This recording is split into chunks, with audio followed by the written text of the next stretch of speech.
અમદાવાદમાં દિવસે ને દિવસે થતા જીવલેણ અકસ્માતોના પગલે અમદાવાદ આરટીઓ વિભાગ હરકતમાં આવી ગયું છે। જોખમી ડ્રાઇવિંગ અને ઓવરલોડના કિસ્સામાં આરટીઓ દ્વારા લગભગ 1000 વાહન ચાલકોના લાયસન્સ સસ્પેન્ડ કરી દેવાયા છે। આ વર્ષ દરમિયાન ગંભીર ફેટલ કેસોમાં 398 જેટલા લાયસન્સ 6 મહિના માટે સસ્પેન્ડ કરી દેવાયા છે।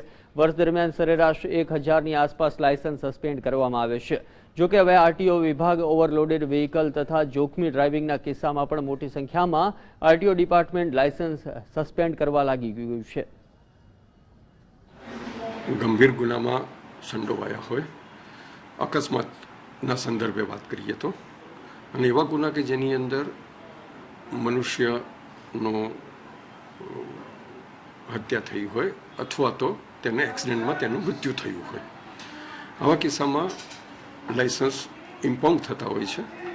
પોલીસ અધિકારી જમા લેતા હોય છે અને અત્રે સસ્પેન્શન માટે મોકલી દેતા હોય છે। આવું લાયસન્સ 6 મહિના દરમિયાન અથવા તો તેઓ કસ્ટડીમાં રહે ત્યાં સુધી સસ્પેન્ડેડ રહેતું હોય છે।